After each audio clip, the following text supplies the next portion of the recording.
Bienvenue à la Foire de Savoie pour cette conférence économique. Je suis ravie d'être avec vous, cette année encore, pour vous proposer d'écouter des chefs d'entreprise, des dirigeants qui, chacun à leur manière, ont fait changer d'échelle leur entreprise. Ils ont en commun une certaine idée de la croissance. Durable, humaine, réfléchie. Avant de les accueillir, remercions les organisateurs de cette conférence et les partenaires. L'antenne savoyarde de l'agence Auvergne-Rhône-Alpes Entreprises, la Chambre de commerce de Savoie, le réseau Entreprendre Savoie, la Chambre des métiers, les Savoie Mont-Blanc Angels et bien sûr Savoie Expo qui nous accueille, qui accueille la foire. Et je vous invite à découvrir l'exposition Les trésors des pharaons, ça mérite le détour. Je remercie aussi les partenaires de cette conférence, la Banque Populaire Auvergne-Rhône-Alpes et l'hebdomadaire Éco-Savoie Mont-Blanc.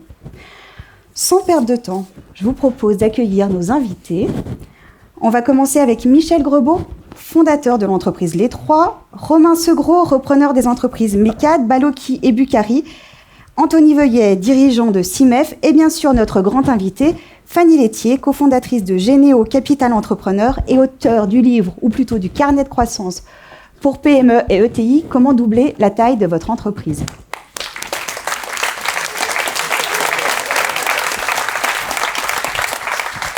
Les garçons d'un côté, les filles de l'autre, c'est ça? Allez-y, asseyez-vous. Allez-y. Merci à vous tous d'être ici aujourd'hui. À travers vos visions et vos expériences, nous allons évoquer les leviers et accélérateurs de la croissance. Le rêve et l'ambition de chaque chef d'entreprise, la nécessaire lucidité aussi qu'il faut avoir au quotidien, la place des valeurs, des collaborateurs, des associés et de l'accompagnement dans cette aventure qui est toujours collective. Pourquoi pas vous donner envie aussi à tous, vous dirigeants qui êtes ici, de faire changer votre entreprise d'échelle et de réaliser votre plein potentiel. Si vous avez des questions, n'hésitez pas, on les garde pour la fin et nos invités seront ravis d'y répondre. On va commencer avec vous, Fanny. Merci d'être ici et de nous rejoindre en Savoie. Votre parcours s'articule autour d'une conviction. Permettre aux PME et ETI de réaliser leur potentiel est un enjeu national. Vous nous expliquez ?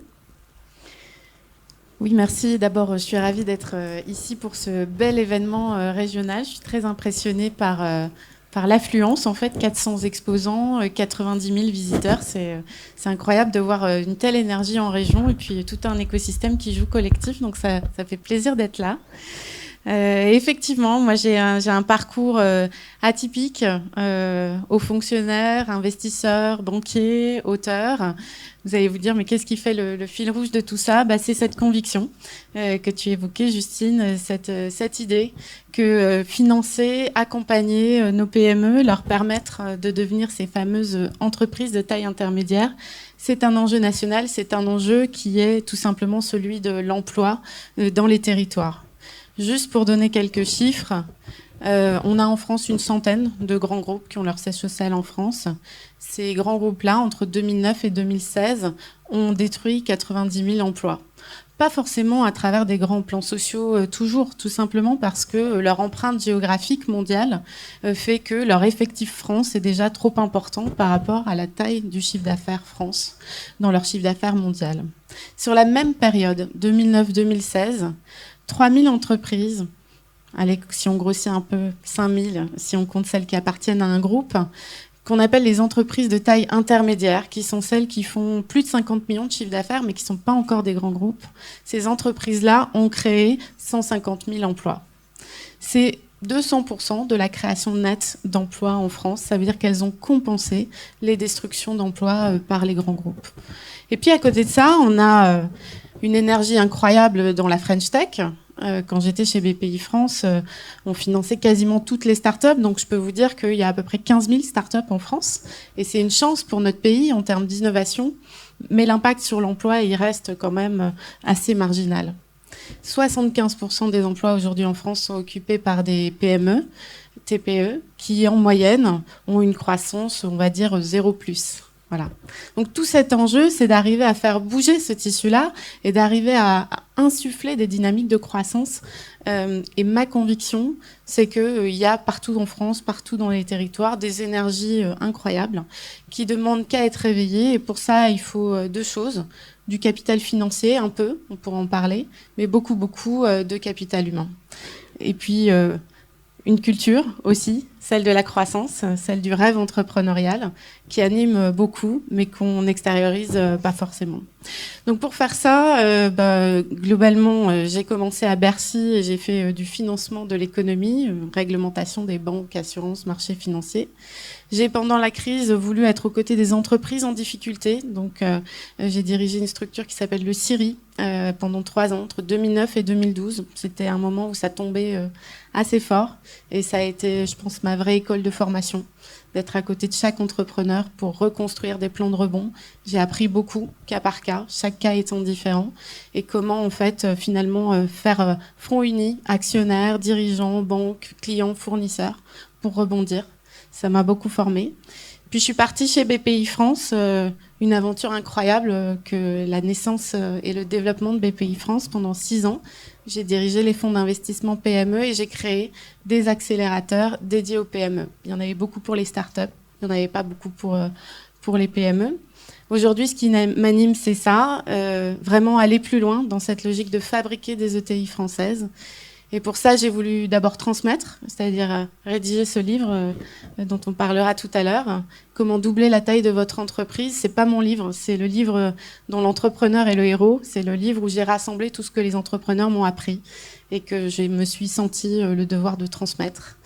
Et puis, à force de côtoyer des entrepreneurs, je suis devenue moi-même. Et donc, j'ai créé cette société d'investissement, Généo Capital Entrepreneur, avec des entrepreneurs, pour les entrepreneurs. Merci Fanny pour cette présentation. Je vais revenir sur un point. Et j'aime beaucoup cette phrase de Xavier Dolan qui dit « Je pense que tout est possible à qui rêve, ose, travaille et n'abandonne jamais ». Fanny, est-ce qu'on sait rêver en France? Est-ce qu'on s'autorise le rêve? On a un vrai problème culturel, psychologique, collectif, avec le rapport au rêve. Moi, je cite souvent Steve Jobs. Si vous tapez Steve Jobs 1984 sur Google, vous allez trouver une vidéo où il dit « J'adore la France. Vous, les Français, vous avez tout pour être numéro 1 mondial. Vous avez des écoles incroyables, vous avez des ingénieurs incroyables, vous avez un vrai talent pour l'innovation. Il vous manque une seule chose, c'est de changer votre rapport à l'échec. Vous, les Français, vous acceptez pas l'échec. Finalement, on échoue une fois et puis on est marqué au fer rouge. Moi, je me suis toujours battue quand j'étais à Bercy contre ce système de notation de la Banque de France qui non seulement note les entreprises, mais note aussi les dirigeants. Alors, c'est pas facile de faire reprendre une entreprise en difficulté quand le type sait que si ça marche pas, il trouvera plus jamais de financement de toute sa carrière. Ce rapport à l'échec, c'est ce qui nous plombe. Et Steve Jobs disait, nous, dans la Silicon Valley, on passe notre temps à échouer, puis à recommencer. Puis comme on a appris de nos échecs, on est meilleur. Et c'est pour ça qu'on sera numéro 1 mondial. C'était en 84 et c'est encore très, très vrai. Voilà. On n'ose pas parce qu'on a peur d'échouer et on se dit que si on échoue, on va être mal considéré. On a peur du regard des autres. Ça, c'est un vrai sujet pour moi. Aujourd'hui, il faut complètement arriver à passer au-dessus de ça et s'autoriser le rêve. Le rêve entrepreneurial, c'est aujourd'hui, alors il y en a qui parlent de raison d'être, il y en a qui parlent de mission statement, on peut mettre tout ce qu'on veut derrière, mais c'est cette idée que en fait une entreprise, elle est là pour une bonne raison, elle a des choses à faire. Et si on n'a pas un rêve entrepreneurial, alors je vois pas très bien comment on peut même commencer une discussion sur la croissance. Parce que pour faire briller les yeux de ses clients, pour leur expliquer qu'on leur apporte quelque chose, parce que pour attirer les talents, et on y reviendra, c'est le principal sujet aujourd'hui, attirer les talents, il faut raconter une histoire. Et raconter une histoire de croissance, c'est raconter un rêve. Tous les entrepreneurs que j'ai rencontrés en ont un, au fond d'eux-mêmes, mais ça prend bien quelques jours de discussion pour arriver à le faire sortir des tripes. Or, il est dans les tripes, en réalité. Alors parfois on peut dire mais c'est complètement utopique, on peut pas non plus. Et c'est vrai qu'en France, on a tendance à jouer petit bras. On préfère dire non mais on va faire quelque chose de raisonnable, bien proportionné, etc. Mais il faut se lâcher. Enfin, quand on voit pitcher les Américains, on comprend très très vite, ou pitcher les Chinois, on comprend très très vite que si on joue petit bras, on n'est pas non plus crédible. Ça veut pas dire être hors sol. Il faut, on le verra, s'organiser sur l'exécution. Mais on peut être très très bon dans l'exécution, mais mourir dans l'exécution parce qu'on n'a pas de relais de croissance. Il faut s'autoriser le rêve et ensuite s'organiser pour l'exécuter. Donc pour doubler la taille de son entreprise, il faudrait trouver un équilibre entre le rêve, l'ambition et une certaine lucidité. Voilà, moi je crois à la superposition des temps. Vraiment le vrai challenge de l'entrepreneur, c'est d'arriver à gérer le court, le moyen et le long terme. Je ne crois pas qu'il y ait d'histoire de croissance indépendante, entrepreneuriale, sans rêve à long terme, on en a parlé. Et donc il faut bien se dire, voilà, moi, dans une génération, ma boîte, je la vois là. Je la vois à cet horizon-là. Il faut arriver à se projeter sur le long terme et construire à long terme parce que c'est ce qui fait qu'on investit en permanence, parce que le but est clair. C'est comme un sportif de haut niveau. Moi, quand j'ai couru mon premier marathon, mon coach m'a dit, mais visualise toujours la ligne d'arrivée. On va pas la visualiser. On sait très bien que c'est pas le kilomètre suivant. Il y en a 42 à faire. Mais voilà, on a cette vision à long terme de on va y arriver. Et c'est ça qui donne la niaque. Pour autant, le défi du court terme, il est là en permanence. Je veux dire, il y a la trésor à gérer, il y a un client qui est pas content, il y a un cadre important qui part. On est tout le temps obligé de gérer le court terme. Et puis au milieu, il y a le moyen terme, qui est souvent ce qui est oublié. C'est comment je construis à 4-5 ans un plan d'action opérationnel qui me met en mouvement vers mon objectif de long terme et comment je m'organise. Et ça, cette superposition des temps, c'est vraiment la clé. C'est toute la réflexion sur comment je vais m'entourer, comment je vais m'organiser, parce que c'est pas moi qui vais gérer tous ces 3 temps en même temps. Mais peut-être je peux avoir une gouvernance, mais peut-être je peux avoir des personnes clés autour de moi, et peut-être en fait je peux aussi m'appuyer sur des experts pour m'aider. Voilà, la lucidité, c'est aussi la lucidité sur le marché. Il n'y a pas d'entreprise sans client, et parfois on le perd un peu de vue. En France, on est tourné vers faire des belles choses. On est une nation d'ingénieurs, de créateurs. On aime bien faire des jolis produits. Mais il faut que ce produit rencontre un marché. Il faut qu'il y ait un client pour ça. Et ça, en fait, on le perd parfois de vue. On n'est pas une nation de vendeurs.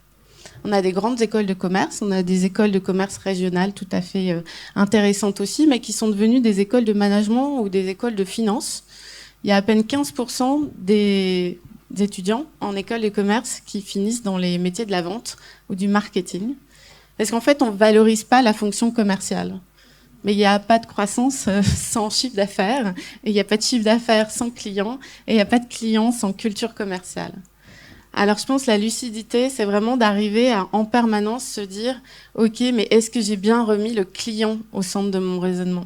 C'est pas la beauté de mon produit intrinsèque, c'est pas la qualité de la technologie, c'est pas ce que mes équipes ont eu plaisir à construire. Tout ça, c'est important, mais c'est est-ce que ça répond aux besoins de mon client. Et cette lucidité-là, il faut l'avoir en permanence et dans tous les temps, parce que les besoins de nos clients évoluent. Il faut les suivre. Il faut les suivre à court terme, il faut les suivre à moyen terme, il faut les suivre à long terme. Donc on est aussi dans cette logique de superposition des temps. Merci Fanny. On va découvrir un peu vos entreprises, puisque vous êtes des entrepreneurs du territoire et vous allez, je crois, illustrer les propos de Fanny. Vous avez fait tous significativement changer vos entreprises d'échelle. On va commencer avec vous. Anthony, vous nous parlez un petit peu de CIMEF. Donc, bonjour à tous. Donc, CIMEF Industrie a été créé en 2010, en pleine période de crise, où tous les industriels rapatriaient leurs sous-traitance externe. Nous, on a fait le choix de proposer ce service-là. Donc on a créé effectivement en 2010 et en accent une solution globale de sous-traitance, c'est-à-dire de câblage électrique, d'intégration, de développement de produits. L'idée c'est on vous construit, on vous assemble, on vous développe votre produit de A à Z et derrière vous n'avez plus qu'à le vendre. Voilà. Donc cette solution-là a été mise en place pour de nombreux clients compliqué au début. Et puis on a acquis plutôt la notoriété auprès de nos clients et surtout de la confiance. Voilà, une jeune entreprise, c'est compliqué, il n'y a pas d'arriéré, il n'y a pas d'historique, rien du tout. Donc voilà un petit peu l'idée de ce qu'on a pu créer. On fait un petit peu moins de 4 millions d'euros de chiffre d'affaires pour 35 et 40 personnes. Vous avez commencé, vous étiez combien? On était 2. Voilà. au bureau en soirée et au week-end, et puis en production la journée. Donc des très bons souvenirs. Petit clin d'œil à nos épouses, parce qu'elles ont aussi participé à ça. L'entourage. Donc important, parce qu'on parle aussi d'entourage, de vie de chef d'entreprise et de soutien. Et elles ont été l'un de nos premiers soutiens, si on peut le dire. Puis après, derrière, bien sûr, les institutions, le réseau, le comptable, le banquier, enfin voilà, SCCI, bien sûr. On va y revenir. Et Fanny l'évoquait à l'instant, la France est une nation d'ingénieurs. Quand vous avez commencé l'aventure, Simef, Anthony, vous étiez un commercial dans l'âme? Simple technicien. Petit technicien, j'ai pas fait d'école de commerce. J'ai un BTS en conception de produits industriels. J'avais jamais fait de commerce. Je gérais de la production, différentes choses, des achats, développement de produits. Et puis il a fallu prendre le bateau de pèlerin, se présenter devant des prospects. Et puis finalement, l'échange est venu naturellement. On a échangé, on a écouté. La règle qui nous a aidés, c'est d'écouter son client, de questionner. Et comme on dit un petit peu dans le jargon, partir en découverte. Et ça, c'est la base première pour développer le commerce.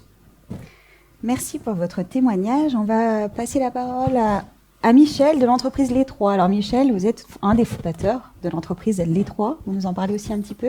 Oui, bien évidemment. Merci d'abord de nous accueillir ici. Et c'est bien évidemment avec fierté que je vais représenter l'entreprise Les Trois. Donc nous sommes 2 aujourd'hui, les 2 créateurs de l'entreprise. Petit coucou à Jean-Rémy qui se cache derrière. Nous étions 3 à la base, d'où le nom Les Trois. Voilà, Serge nous a quittés en 2014, mais bon, voilà, tout simplement, nous, lorsqu'on a créé l'entreprise, après un parcours salarié qui nous semblait accompli, nous sommes des cuisiniers, BEP de cuisine, ensuite restauration, gastro pendant 14 ou 15 ans. Nous sommes rentrés en restauration collective pour avoir un petit peu d'aisance familiale, c'est complètement faux. Et donc c'est là où nous sommes rencontrés avec Jean-Rémy et Serge à l'époque, donc on a travaillé dans différentes sociétés de restauration collective. Et puis, on s'est rendu compte au bout de quelques années, sans doute un petit peu tard, mais c'était sans doute pas le moment aussi, qu'en fait, le métier qu'on avait appris et que l'on pratiquait chaque jour n'avait rien à voir avec ce qu'on avait appris, justement. Et on s'est dit, bon sang, qu'est-ce qu'on fait? Retrouvons nos valeurs, tout simplement, et on a décidé à ce moment-là de créer notre entreprise. Et c'était en 2008, période pas facile également. En 2008, en redonnant tout simplement du sens à notre métier, c'est-à-dire remettre le cuisinier au centre de ses cuisines, se tourner vers une agriculture locale plutôt que de faire bosser l'agroalimentaire mondial, aller voir des producteurs de proximité qui allaient être respectueux bien évidemment des saisons. Quand on travaille avec des producteurs locaux, forcément les saisons suivent aussi. Et puis aller chercher des produits plutôt labellisés, puisqu'on part du principe aussi d'un certain constat. On se dit, si je prends souvent l'exemple du fromage, beaucoup de producteurs, beaucoup d'agriculteurs ont travaillé les appellations pendant des années. Et nous, puisqu'on a choisi le secteur plutôt de l'enfance et de la petite enfance, c'est d'aller proposer plutôt des produits de ces producteurs-là, plutôt que de leur faire découvrir des petits fromages en coque rouge ou autres triangulaires ou carrés, etc. Voilà. Donner du sens à notre métier, pour nous, c'était ça. Donc, chose qu'on a pu faire rapidement. Heureusement, on a eu un petit peu de chance parce que rapidement, on voulait aussi créer une cuisine centrale. Notre première cuisine centrale, on s'est mis sur le marché de la restauration collective. Façon gestion concédée, c'est un peu long ce que je dis, mais la gestion concédée, en fait, c'est simplement un établissement scolaire, par exemple, qui a une cuisine et qui la met à disposition sous forme d'appel d'offres ou de cahier des charges, et les sociétés de restauration l'exploitent. On a pu démarrer rapidement, ce qui nous a permis d'aller voir nos partenaires banquiers. Banque Populaire, entre autres, la première qui nous a suivis. Je la cite pas volontaire, mais je sais qu'ils sont là, donc voilà. Merci. C'était un peu compliqué, effectivement, en 2008. On a réussi une première année budgétaire, on a pu faire un peu de chiffre d'affaires et montrer aussi qu'on était capable de gérer et générer de la marge. Et on a eu la chance d'être lauréat du réseau Entreprendre, petit clin d'œil aussi, donc Haute-Savoie à l'époque, maintenant nous sommes aussi sur la Savoie. Enfin voilà, tout ce contexte qui a fait qu'on a pu voir aboutir notre projet de cuisine centrale à La Roche-sur-Foron en 2010. Je continue un petit coup encore ou... Continuez. Voilà, donc Expliquez-nous comment 2010, vous êtes cuisine arrivé centrale. Le marché, effectivement, s'est ouvert devant nous. L'idée, c'était aussi, même si on croyait notre produit, c'était bien de vérifier qu'il collait à la réalité du marché. Et lorsqu'on parle de produits labellisés, enfin nourriture des enfants plutôt saine, effectivement, ça a pris assez rapidement. Même si aujourd'hui, même si à l'époque, et c'est toujours le cas aujourd'hui, les prescripteurs, ce sont des élus, puisqu'on travaille beaucoup avec les mairies et les communautés de communes. Donc, ce qui nous a permis de démarrer en 2010 notre cuisine centrale. Potentiel 6500, 7000 repas, complet au bout de 2 ans. Donc on a vu que c'était vraiment... on avait mis pas les 2 pieds dans le plat, mais en tout cas ça fonctionnait, on était dans le vrai. Ensuite on a eu des contacts sur la Savoie. Donc nous sommes arrivés en Savoie grâce à nos amis du Naturopole, l'alimentation 3D, à Serrières-en-Chautagne, l'agence Eco, qui nous a sollicité aussi, et puis à l'époque les élus de la communauté de communes de Chautagne. Donc deuxième projet, plutôt que de vouloir continuer à grossir sur l'Haute-Savoie, on a dit que c'était très bien de glisser sur la Savoie en déplaçant le même écosystème, c'est-à-dire des producteurs qu'on allait retrouver de nouveaux producteurs en proximité. Donc approvisionnement, cuisine et puis distribution en proximité. Donc c'est ce qu'on a pu faire aussi en 2016. Donc 2016, on a démarré pareil comme à La Roche. 2 ans après, on était complet. Et depuis 2016, on refuse des repas. On vient de créer dernièrement un pôle alimentaire à Saint-Pierre-en-Faucigny. Là, je dis pôle alimentaire parce qu'on n'est plus dans la cuisine centrale proprement dite. Là, on va travailler sur des produits, notamment issus de maraîchage local. C'est aussi pour booster le maraîchage local. On a créé une vraie légumerie qui allait pouvoir nous approvisionner, nous.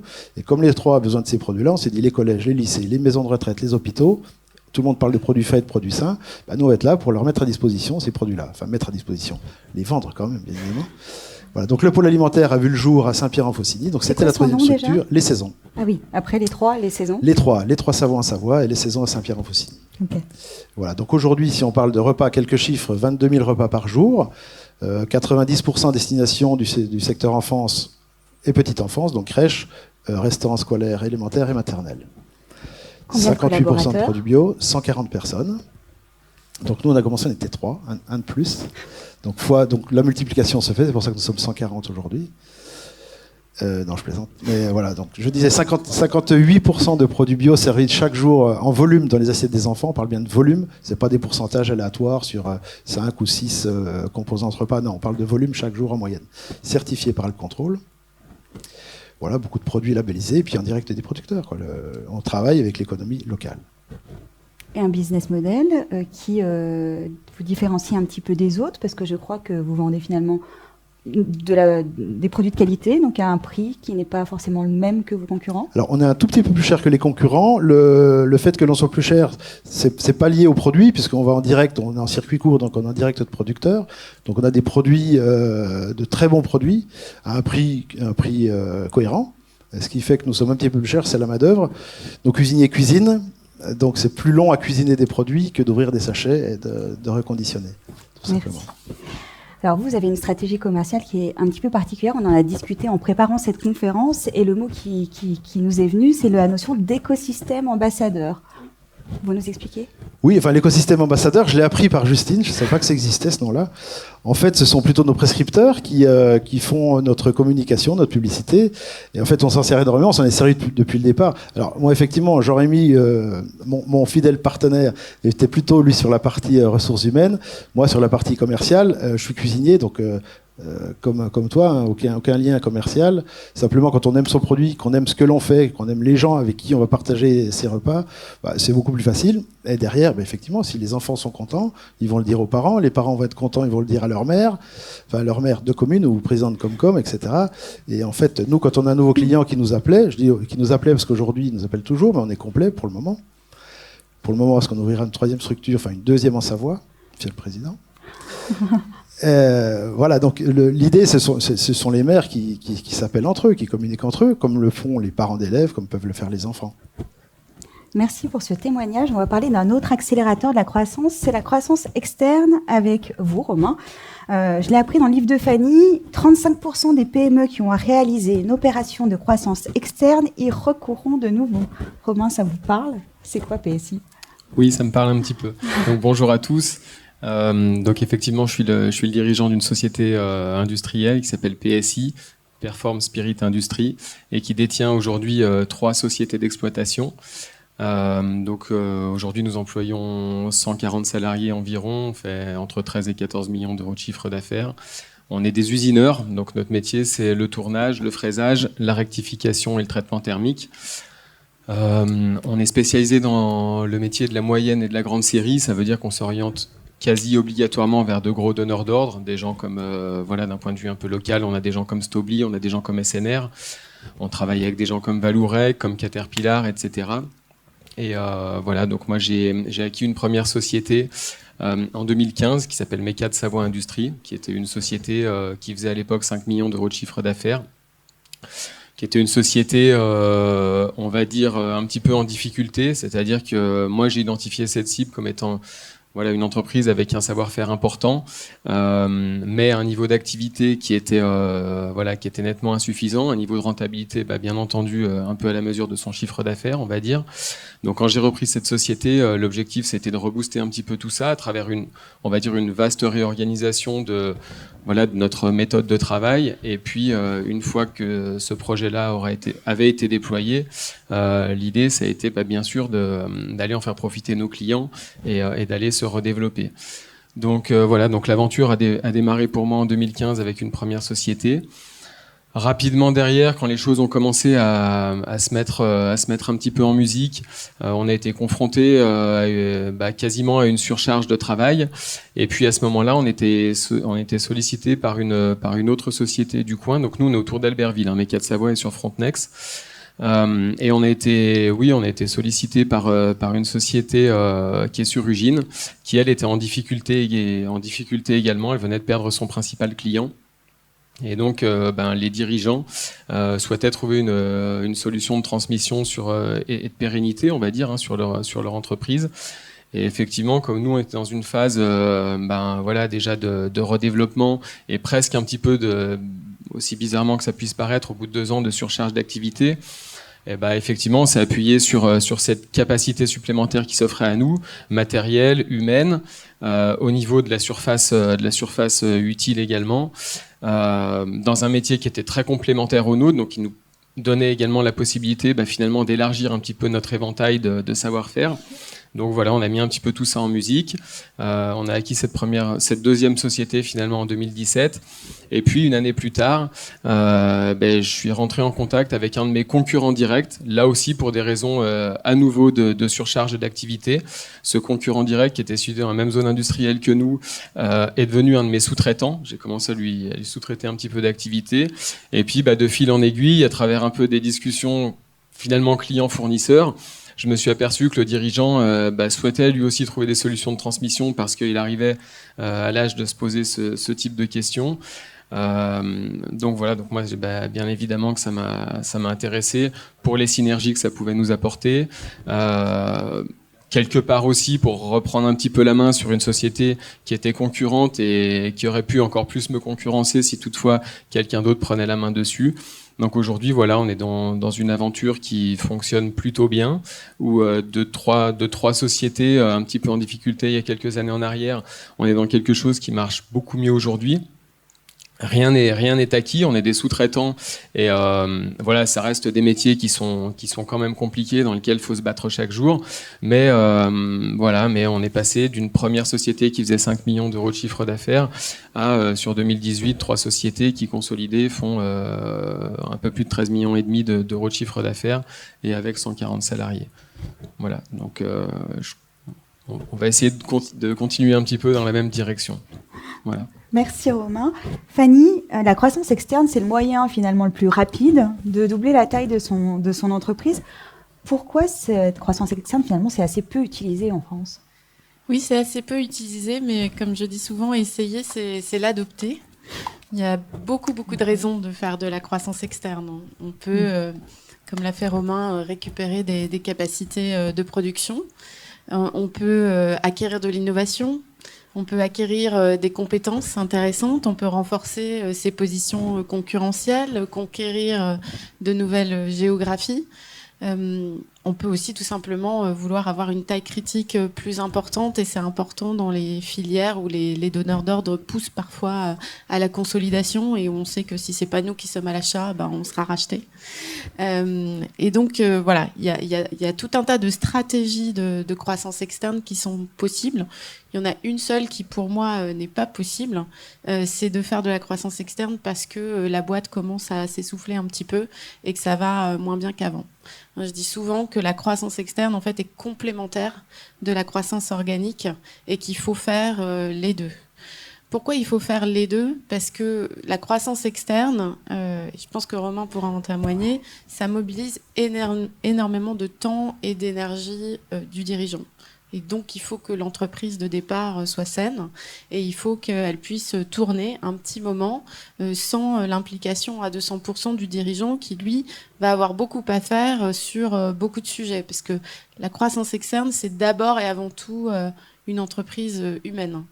Je me souviendrai toujours du premier investissement que j'ai fait chez BPI France et qui était pour financer en fait une acquisition et où en fait quand le dirigeant est arrivé sur le site de l'entreprise qu'il voulait racheter, il a été accueilli avec des menaces de mort. Mais c'était pas une bonne idée cette cible. Les commerciaux se battaient depuis des années pied à pied pour les mêmes clients et donc ils se détestaient cordialement, quoi. Donc la croissance externe, c'est vraiment quelque chose qui nécessite une grande maîtrise en fait du dialogue social, en fait, de bien comprendre comment on va rassurer les gens qui sont à acheter sur le fait que le projet est intéressant pour eux et que on va les emmener plus loin, qu'on leur apporte quelque chose, qu'on peut les charger avec de l'activité, que on va les emmener vers quelque chose de plus innovant, que ils vont rencontrer de nouveaux clients. Et puis rassurer aussi ceux qui sont déjà à l'intérieur, ceux qui sont salariés de l'entreprise qui achètent, sur le fait que non, ça va pas tout dénaturer et que du jour au lendemain, on va pas effectivement, je sais pas, se distancier d'eux, changer l'organisation. Voilà, leur mettre un chef au-dessus. Voilà les sujets humains qu'il va falloir gérer. C'est aussi plein de choses qui vont être chronophages dans le processus en fait de négociation.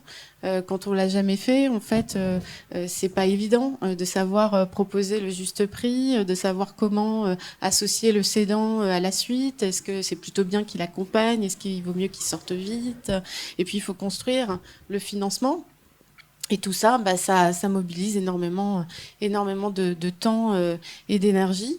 Une fois qu'on l'a fait une fois, en général, on y revient. Et en général, ce qui est assez magique, c'est que si on l'a bien fait, après les dossiers arrivent. Et à mon avis, Romain, il va être sollicité par d'autres entreprises qui ont envie de transmettre et qui se diront tiens, j'ai vu que lui, il a quand même bien intégré. Et donc, si moi je veux céder ma société, je suis plus en confiance à le céder à quelqu'un et je sais que les gens sont en bonne main. Donc, je vais aller le voir, lui. Et donc, c'est comme ça qu'en fait, d'un coup, il y a une accélération et vous avez quelqu'un qui a mis 10 ans à se lancer dans la croissance externe et puis tout d'un coup, il va en faire 4 ou 5 d'affilée. Moi, il y a des dirigeants de PME que je connais.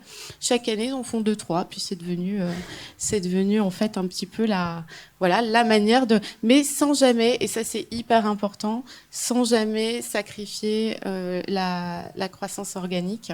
Il faut jamais perdre de vue, même en suivi analytique en fait, que sont devenus les business d'avant et ça doit pas être une fuite en avant. Ça c'est un point extrêmement important. Dernier point, le pilotage de l'après.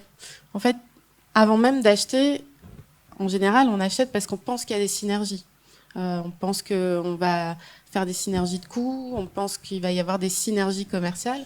Une fois qu'on l'a fait, il faut s'organiser pour l'exécuter. Et en général, ça prend plus de temps que ce qu'on avait dans la tête. Et donc, attention au mode de financement de la croissance externe. J'ai vu beaucoup d'entreprises financer de la croissance externe par du court terme. C'est une aberration.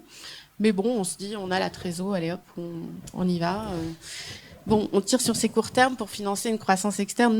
Non, il faut les reins solides. On va prendre 2-3 ans. Et au départ, on va plutôt investir plutôt investir pour montrer justement qu'on est là, qu'on a envie que ce soit une réussite, etc. Et donc, il faut quand même des financements longs. Ça suppose d'en parler en amont assez banquier, on y reviendra. On y reviendra effectivement sur la partie financement. Romain, peut-être que vous aviez une réaction par rapport à ce que disait Fanny, notamment la place de l'humain. Peut-être que l'on choisit aussi les entreprises... Ces entreprises, je parle de Baloki et de Bucari, parce qu'il y a eu un feeling, quelque chose avec les dirigeants de ces entreprises, non ? Oui, alors j'irai pas jusqu'à dire forcément qu'on les choisit à travers ça, mais bien sûr que, en tous les cas, de mon point de vue, c'est un point de passage obligatoire. On sait que dans tout projet collectif, à un moment donné, il faut mener l'être humain. Il faut être dans des relations de confiance parce que à la fois quand on cède une entreprise et à la fois quand on la rachète, le cédant a besoin de sentir qu'il y aura une pérennité dans ce qu'il est en train de céder, et à la fois la personne qui investit et qui s'investit a besoin de sentir qu'elle prend pas tous les risques du monde et que ce qu'on lui explique c'est bel et bien la vérité, et que du coup on peut se plonger vers un projet commun. Donc pour moi, c'est un point de passage obligatoire. Peut-être que tout le monde n'a pas forcément la même manière de voir les choses, mais en tous les cas, moi, c'est comme ça que je vois les choses. Ouais. Ok, on va revenir donc sur la partie financière. Côté finance, il faut être bien accompagné, mais vous le confirmez, Romain, pour pouvoir avoir cette croissance externe ? Oui, je le confirme. Moi, je vais expliquer comment on est organisé. Donc, effectivement, nous, on a fait le choix, ou en tous les cas, j'ai fait le choix quand j'ai repris la première société, de faire rentrer une banque au capital pour nous permettre d'avoir une meilleure assise financière, on va dire. Donc, on a fait rentrer une banque en 2015. On travaille au niveau de nos sociétés d'exploitation avec 4 banques avec lesquelles on entretient de très très bonnes relations. On a BPI qui nous accompagne également énormément, à la fois sur nos croissances externes et à la fois sur le quotidien également. Donc, je pense qu'on est plutôt bien organisé de ce point de vue-là, et effectivement, c'est un point de passage là aussi qui me paraît essentiel, ouais. Michel, vous partagez aussi ? On avait parlé justement. Oui, tout à fait. Alors nous, effectivement, on est plus sur de la croissance interne, mais ça n'empêche pas. Qui dit croissance dit aussi besoin en trésorerie, souvent sur du court terme, et nos partenaires banquiers sont aussi fidèles pour ça. Enfin, on les avait choisis à la base pour ça, ils ont bien répondu présent. C'était important pour nous. C'est vrai qu'on est très transparent aussi sur nos comptes. Hein. On fait 2 situations annuelles, plus le bilan. À chaque fois, on se réunit. C'est souvent une fois par an pour exprimer un peu les bilans, ce qu'ils disent, ce qu'ils expriment. Et puis aussi faire des projections sur les mois ou les années à venir. Toujours anticiper. Et ces partenaires sont là aussi pour ça. BPI, pareil, en plus de nos partenaires banquiers. Nous, on a 5 partenaires banquiers. On a créé plusieurs structures aussi. Donc c'est important aussi je pense, de répartir en fonction de la proximité qu'on peut ressentir auprès d'eux. Et puis après, d'autres organismes comme la BPI, comme le réseau Entreprendre aussi, qui essaie de se porter partenaire. D'accord. Fanny, donc le financement, c'est le carburant dans le moteur ? Oui, voilà, le financement, c'est le nerf de la guerre. Il vient après le projet, mais il est important pour la mise en œuvre du projet. Voilà, je pense que le point clé est de bien comprendre que si on se place dans une logique de croissance, si effectivement, en fait, régulièrement, en fait, on change de dimension, on va passer des caps, et les conséquences les plus importantes vont se voir sur la fonction financière. Vraiment, la sophistication des financements, plus on grandit, plus les financements se sophistiquent, nécessite un renforcement des compétences financières dans l'entreprise. Au départ, on part d'une idée, on a des bons commerciaux, on a des bons techniciens, etc. On n'est pas forcément câblé quand on est chef d'entreprise pour être gestionnaire. Alors en général, les experts comptables font un boulot formidable dès le départ et vont accompagner la société tout au long de sa vie. Mais à un moment donné, il va falloir progressivement en fait structurer une fonction finance dans l'entreprise. Et c'est pas facile, c'est pas facile de trouver les compétences. Moi, je prône beaucoup le recours à des directeurs financiers en temps partagé, parce qu'il vaut mieux avoir un bon directeur financier 1 à 2 jours par semaine, partagé avec d'autres PME, plutôt qu'un responsable comptable qui comprend pas très bien en fait ce qu'il doit faire pour financer une croissance externe. Voilà. Donc ça, c'est important de régulièrement se poser la question de savoir est-ce que j'ai la bonne structure de financement et est-ce que j'ai le bon directeur financier. Et c'est là où, en fait, ce que vous disiez, c'est-à-dire vraiment le dialogue permanent avec ces banquiers, la transparence avec ces banquiers, arriver régulièrement à leur dire, bon, ben, on fait le point sur les comptes là qui viennent de sortir, ok, mais moi, je vous explique à 3 ans comment je vois les choses. Arriver à avoir ces discussions-là avec son banquier de proximité, et ben, ça permet, en fait, d'échanger, ça permet effectivement d'avoir sa vision à lui et ses conseils et de se projeter progressivement sur l'évolution de la fonction finance. Alors la dernière étape et l'étape ultime quand on est une belle PME et qu'on veut passer ETI, bah c'est l'ouverture de capital. Et là, effectivement, en général, ça pêche. En général, ça pêche parce que ouvrir son capital, c'est vu comme céder le pouvoir, c'est vu comme faire rentrer des fonds qui vont avoir une pression court-termiste. Et c'est là où moi j'ai voulu agir sur cette défaillance de marché, d'arriver à proposer en fait du capital, des fonds propres, qui soient des fonds propres longs pour les entreprises qui ont envie de poursuivre une aventure de croissance et une aventure indépendante au-delà de la taille PME. Alors justement, vous pourriez nous parler un petit peu de Généo Capital Entrepreneur, l'entreprise que vous avez co-créée. Qu'est-ce que ce fonds a de particulier ? C'est un fonds qui a été déjà conçu par des entrepreneurs pour des entrepreneurs. En fait, il est venu de mon expérience chez BPI France où j'ai pu, avec des équipes formidables, investir dans 400 PME. Mais j'en ai vu aller 2 à 3 000 qui me paraissaient avoir un potentiel phénoménal de croissance, mais qui ne voulaient pas entrer dans la logique d'un fonds d'investissement. Pourquoi ? Parce que toutes les entreprises ne se projettent pas sur des cycles de 5 ans, ça dépend du business. Il faut pouvoir aussi s'adapter à des cycles économiques. Là, on peut avoir un retournement de cycle dans quelques années. Et on a suffisamment de contraintes quand on est chef d'entreprise pour pas s'en mettre une en plus, un objet de stress en plus, qui est la gestion du temps, en fait. Et le fonds d'investissement, c'est souvent l'horloge qui fait tic-tac et comment je vais arriver à le sortir. Voilà, donc l'idée, c'était de proposer en fait une solution de renforcement des fonds propres qui soit vraiment adaptée aux besoins des entrepreneurs et on en a identifié 4. Le fait d'avoir des structures qui ne soient pas des fonds d'investissement mais des sociétés d'investissement. Donc Généo est une société de 99 ans renouvelable qui pourra faire du sur-mesure et s'adapter au cycle naturel de l'entreprise et gérer les cycles économiques. La deuxième, en fait, c'est d'apporter, oui, du capital financier, mais à la rigueur, il y en a beaucoup sur le marché, mais du capital humain. Et d'arriver, en fait, à donner à des dirigeants qui ont des stratégies intéressantes, des beaux positionnements, des équipes qui ont envie, les moyens de l'exécution sur tous les leviers de croissance, de performance et de transformation qu'on va identifier dans leur business plan. Le troisième, c'était de le faire avec des entrepreneurs pour les entrepreneurs parce que il faut réconcilier le monde de la finance et l'entrepreneuriat. Et qu'est-ce qui peut inspirer plus un chef d'entreprise qui a envie de doubler de taille qu'un chef d'entreprise qui l'a fait et qui a réussi. Et donc Généo a réuni autour de lui 70 entrepreneurs ou familles entrepreneuriales qui ont confié leur argent à une équipe d'entrepreneurs parce qu'on a tous démissionné de nos organisations pour créer cette boîte et l'investir dans les pépites qui sont, on le pense, la relève dans leur territoire. Et puis la quatrième chose, c'était la question du partage de la valeur. C'est vrai, quand un financier regarde votre boîte, vous vous dites, mais à la fin, qu'est-ce qui va s'enrichir ? Et souvent, il y a une concentration jugée excessive de la création de valeur vers le fonds d'investissement, voire vers les patron du fonds d'investissement. Et donc, nous, on s'est dit, la logique des entrepreneurs, en fait, c'est en général une logique où ça marche pour tout le monde. Et donc, on a pensé le partage de la valeur en se disant qu'il fallait promouvoir ce partage avec, bien sûr, les dirigeants, mais aussi leurs équipes. On promeut beaucoup, en fait, l'actionnariat salarié, l'intéressement en entreprise.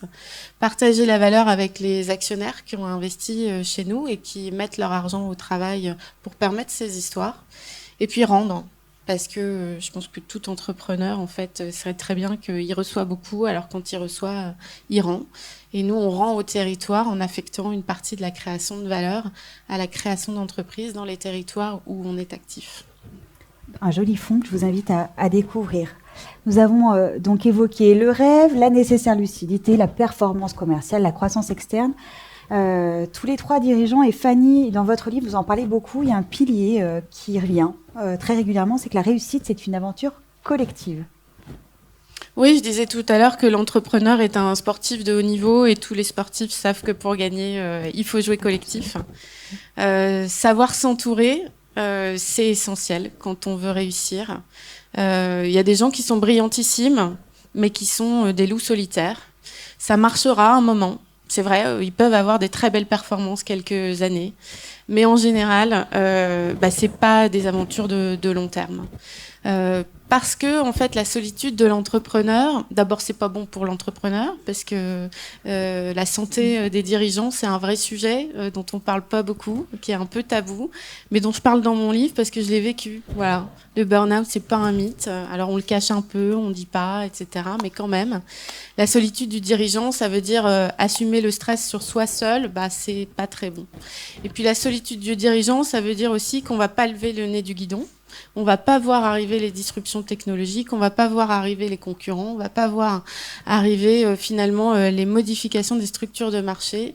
Et donc à un moment donné, syndrome Kodak, on est has-been. Voilà. Ça je l'ai beaucoup vu au Syrie. Et donc, savoir s'entourer, pour moi, c'est trois choses. Hein. C'est savoir s'entourer d'une équipe de collaborateurs compétentes, mais surtout motivés, recrutés pour leur savoir-être, qui sont là pour les bonnes raisons et qui auront l'impression qu'en développant la boîte, ils se développent eux-mêmes. C'est s'entourer aussi en disant que finalement, en fait, on va peut-être sortir de la logique concurrent, pas concurrent, et se dire qu'en fait, il faut nouer des partenariats pour innover, pour se développer à l'international. On appelle ça la coopétition. C'est un mot bien compliqué pour juste dire qu'en fait, il faut arriver sur des projets, projet par projet, à se dire est-ce que je peux travailler avec mon fournisseur? Est-ce que je peux travailler avec mon client? Est-ce que je peux travailler avec telle boîte qui est pas très loin dans le territoire? Et en général, on récupère, déjà, on mutualise l'investissement, on mutualise les compétences, les équipes, et puis on mutualise aussi l'énergie pour booster le projet. Et puis la troisième, c'est la gouvernance. Moi, je dis souvent que la gouvernance, c'est une hygiène de vie. La gouvernance, c'est pas fait que pour le CAC 40. C'est pas que l'application du code FAP-MEDEF. C'est pas que des procédures. La gouvernance, c'est juste de mettre dans son agenda une fois par mois, une fois par trimestre, comme on veut, en fonction du rythme qui est jugé bon, un moment pour réfléchir au moyen long terme. Et puis, si possible, en fait, d'inviter d'autres gens à avoir cette discussion avec vous, des gens qui ne soient pas dans l'entreprise, qui sont peut-être même pas dans votre business, mais qui vous challengeront, qui vous feront pitcher, qui diront « mais t'es sûr que t'as bien vu ça, etc. » et qui vous forcent à vous reposer les questions de base. Parce que, en fait, les questions de base, il faut se les reposer tout le temps, parce que le monde change autour de nous et à la même réponse, à la même question, on n'apportera pas forcément la même réponse. Alors dans les sociétés dans lesquelles on investit, on peut appeler ça comité stratégique, on peut appeler ça advisory board. C'est pas besoin d'être dans les statuts, ça n'a pas besoin d'être bureaucratique. Mais juste en fait un moment de prise de recul où on regarde sa boîte un peu avec une vue d'hélicoptère, avec l'aide de regards qui soient bienveillants. Parce que c'est l'idée de faire avancer la boîte, mais exigeant, parce que c'est quand même l'idée de finalement pas se voiler la face. Il y a une phrase dans votre livre, je cite donc le livre Carnet de croissance pour PME et ETI que vous retrouverez en dédicace, puisque Fanny prendra le temps de la dédicacer dans la salle à la fin de la conférence. Un seul indicateur suffit pour connaître la santé d'une entreprise, celui du niveau de satisfaction des salariés. Alors, elle n'est pas de vous, elle est de Jack Welch, mais vous la citez, elle me paraît importante. Michel, elle vous fait penser à quoi, la satisfaction de ses salariés ? Oui, de toute façon, je pense que Fanny a déjà bien résumé la situation. C'est important de bien s'entourer. Mais après, les salariés heureux, et on sait qu'un salarié heureux au travail, il fait du bon boulot. Pour nous, ça va de soi. C'est tellement évident qu'on essaye de travailler là-dessus au quotidien. Ok. Vous dites aussi que votre entreprise, elle s'est créée sur des convictions et des valeurs fortes, et que c'est vraiment ça la base de l'E3 au départ. Oui, de toute façon, il faut savoir s'entourer de compétences, oui. Mais après, il faut aussi avoir des bases solides dans son entreprise. C'est celles-ci qui vont transpirer, c'est celles-ci qui vont attirer des clients, mais aussi de nouveaux collaborateurs, de nouvelles équipes. Et puis à un moment donné, c'est aussi être capable de faire confiance à ces équipes. Et nous, c'est ce qu'on a fait à un moment donné. Il y avait deux piliers dans l'entreprise qui nous semblaient importants. et qui étaient méritants, c'est de les faire rentrer aussi au capital de l'entreprise à un moment donné. Voilà, donc cet esprit collaboratif, il est hyper important pour nous, il fait partie de nos valeurs, il fait partie de notre fonctionnement. Et c'est ce qui transpire aujourd'hui, c'est ce qui nous permet peut-être, même si c'est compliqué, je ne vais pas dire que c'est facile de recruter, mais par rapport à certains de nos confrères, beaucoup plus facile. Parce que aussi, on a cette aisance dans la rémunération, on est assez clair et transparent là-dessus, mais aussi dans cet esprit collaboratif, d'appartenance, et puis surtout encore une fois, de bien-être au travail. Quand on est salarié, moi, ce qui était longtemps le cas pour moi, je parlais tout à l'heure de parcours salarié qui me semblait accompli, c'est se rappeler aussi de ce qui nous manquait lorsqu'on était salarié, et à un moment donné, pouvoir le donner à ses salariés, ses collaborateurs. Enfin, pour moi, entrepreneur, je trouve que c'est une des plus belles choses. On a souffert de certaines choses, on ne veut surtout pas que ça se passe pour nos collaborateurs. Vous avez aussi des valeurs qui sont affichées et qui sont très fortes dans votre entreprise, mais on se les dit quand on a eu l'occasion d'échanger. Chez vous, elles sont illustrées au quotidien. Alors oui, elles sont illustrées au quotidien. Moi, ça me gêne un peu d'en parler parce que on travaille aussi dans une certaine humilité. Mais oui, effectivement, notre travail au quotidien, il est d'exprimer qui nous sommes, ce que l'on est, et puis dire bonjour à ses collaborateurs, les connaître individuellement, même si aujourd'hui on est 140. Pour moi, c'est une nécessité, c'est un besoin, et puis c'est aussi une manière de leur dire merci tous les jours.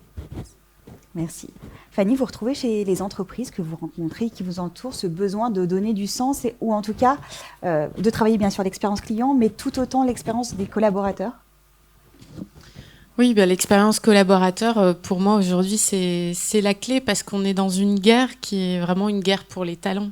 C'est difficile aujourd'hui. Le principal frein à la croissance des entreprises, c'est le manque de talent, c'est le besoin de recruter et de trouver les compétences clés. Donc, comment on va se différencier? Comment on va construire une marque employeur qui soit attractive?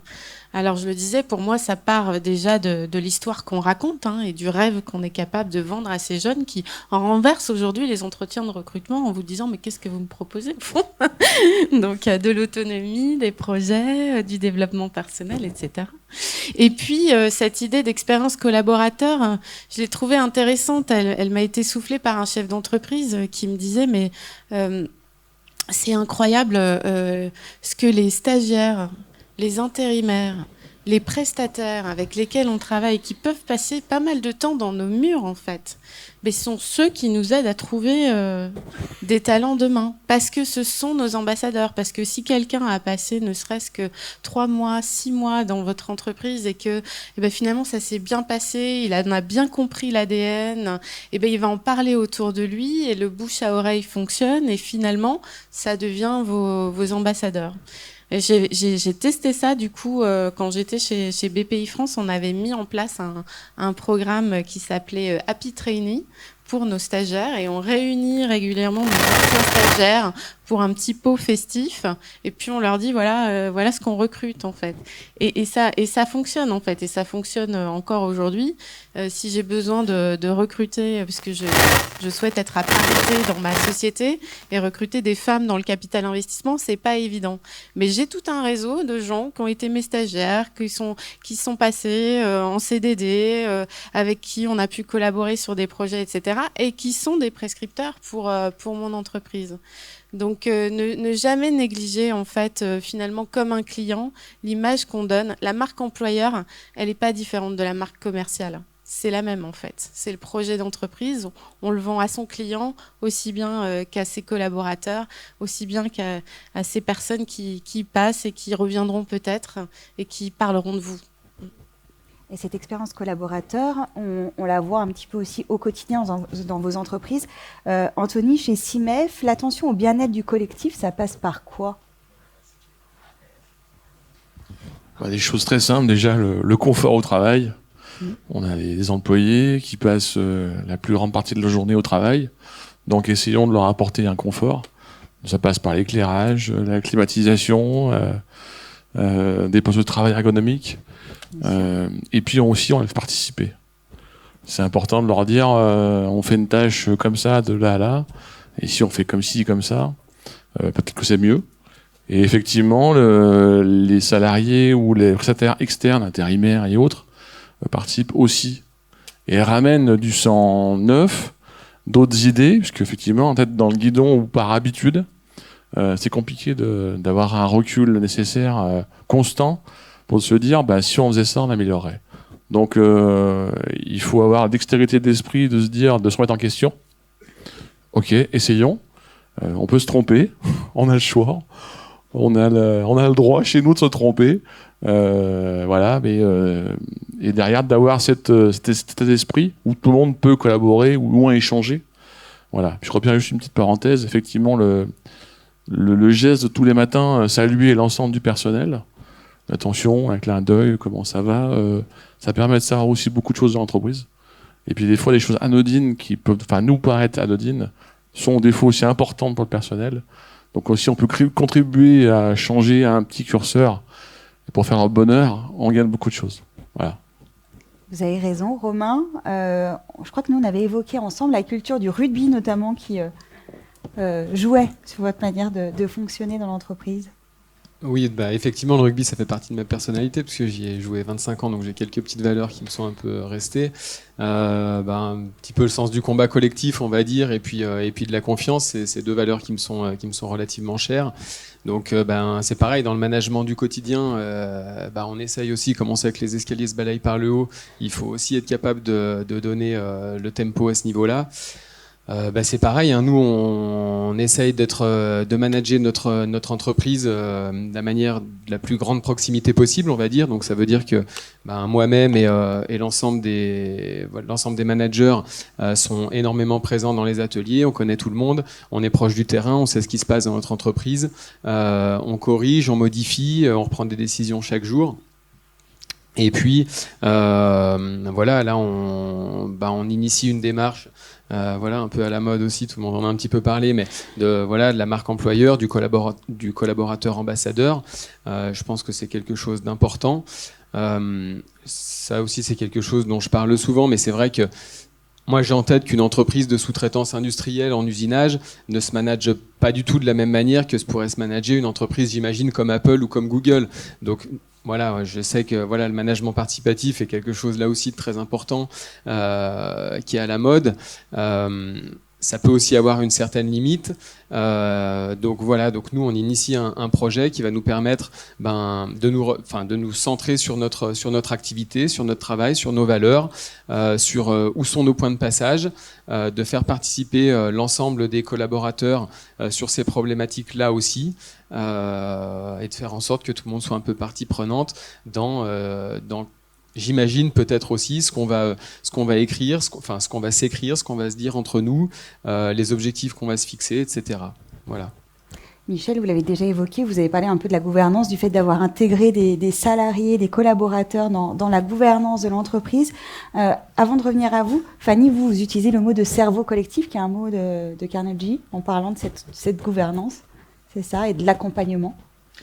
Oui, le cerveau collectif, c'est de dire qu'à un moment donné, on a besoin de prise de relais dans à la fois la capacité à amener de nouvelles idées, la capacité à retrouver de l'énergie.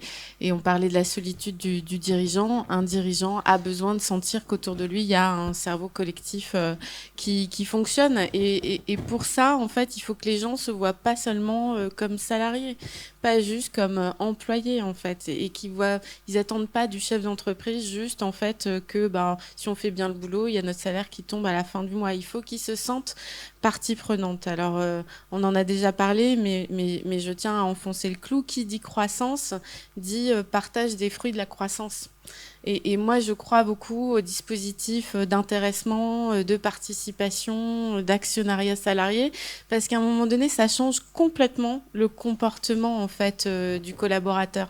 Si d'un coup, en fait, il se dit si ça marche, ça va marcher aussi pour moi.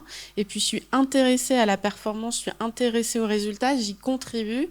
Mais j'ai un retour. Il est prêt à donner tellement de choses, en fait. Faut vraiment, et c'est là où on revient sur la question du taux d'engagement. En France, c'est quand même assez catastrophique de voir que seuls 9% des salariés se sentent engagés dans leur entreprise. Aux États-Unis, c'est 37%. Voilà. La France est dans la moyenne européenne. Les autres pays européens, c'est pareil. Bon, je pense que c'est une moyenne et que c'est trompé par les statistiques des grands groupes. Je pense que dans la PME, c'est beaucoup, beaucoup plus haut. Mais néanmoins, en fait, on ne se défonce pas de la même manière si on pense que le partage des fruits de la croissance est équitable ou s'il ne l'est pas, si c'est un peu notre boîte aussi, ou si on pense que finalement on bosse pour le patron. Et la notion de gouvernance et d'accompagnement, vous l'avez dit tout à l'heure, il vaut mieux un directeur financier externalisé qui vienne 2 jours par mois pour vous accompagner. Ici, on a un certain nombre de partenaires du développement économique local qui participent à l'accompagnement de ces entreprises. C'est quoi leur place dans tout ça, dans ce cerveau collectif ? L'idée, alors la gouvernance, j'en ai parlé un peu tout à l'heure, c'est la prise de recul et à un moment donné de se dire, alors dans 3-5 ans, il faut qu'on ait anticipé telle et telle évolution, il faut qu'on soit là. Bon. Et après, il faut s'organiser pour l'exécution. Alors, l'exécution, vous faites déjà avec les gens que vous avez dans l'entreprise. Donc, déjà, comment je les mobilise ? Donc, c'est un peu ce qu'on disait tout à l'heure.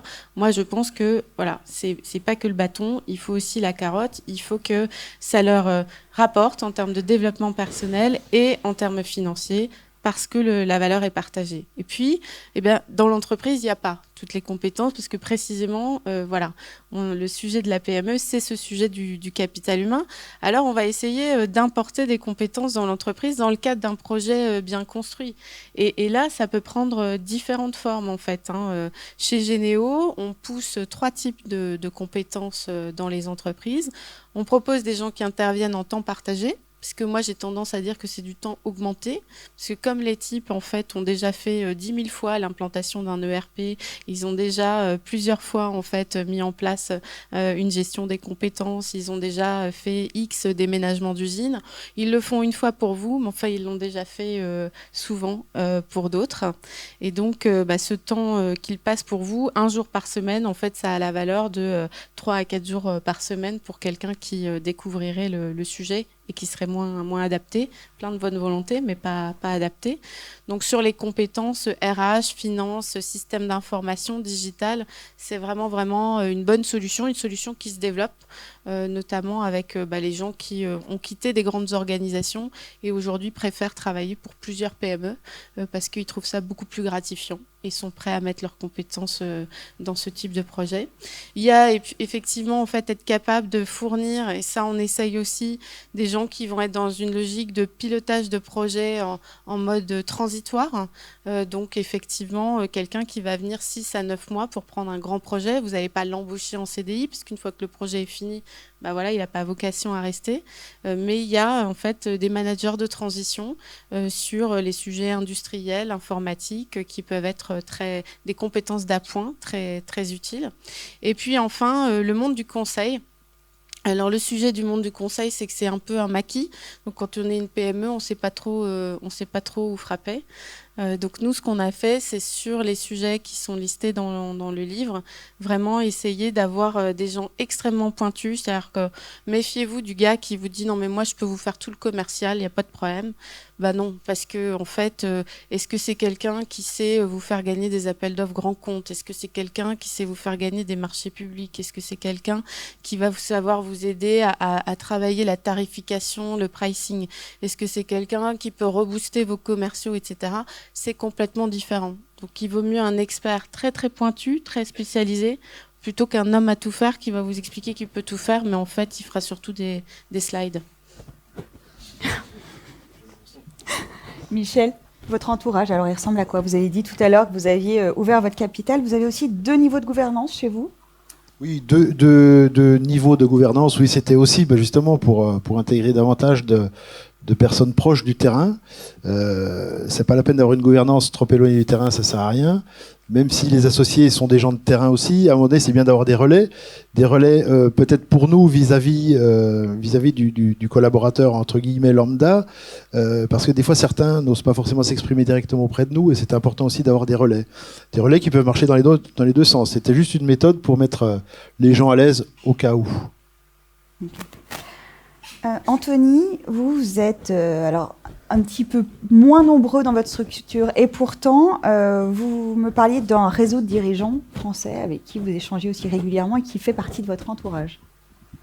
Oui, tout à fait. En fait, c'est un réseau non affilié, non connu, qu'on s'est créé, qu'on s'est tissé au point de vue national dans différents domaines d'activité. Et pour reprendre tout à l'heure, on échangeait régulièrement, on boit un café le matin avec 2-3 dirigeants de la région et qui sont dans différents domaines d'activité. Puis on échange nos problématiques ou de nos réussites, voilà. Et ça permet de prendre du recul, ça permet aussi peut-être de conforter une décision qu'on a pu prendre ou qu'on doit prendre. Mais il y a aussi effectivement le réseau qu'on s'est tissé nous-mêmes et qui est très puissant, puisqu'il va très vite, il va très loin, et que tu en as besoin d'un ami, de rentrer sur un marché, on se sert de celui-là. Voilà, parce que comme on rayonne au niveau national, ça nous permet d'avoir vite des antennes un petit peu de partout. Et c'est très important, et il faut entretenir, en fait, et d'éviter sa solitude du dirigeant. Voilà. Romain, chez vous, comité de direction, conseil des sages, réseau d'accompagnement, il y a plusieurs choses. Oui, conseil des sages, c'est peut-être un bien grand mot, mais effectivement, on a plusieurs strates dans notre manière de manager la société. Donc, on a un conseil de direction qui est composé donc de notre directeur de production, de notre directeur industriel, de notre DAF et de notre DRH. Donc là, on se réunit à un rythme d'environ une fois par mois. Donc là, on est vraiment sur un pilotage, on va dire plutôt opérationnel.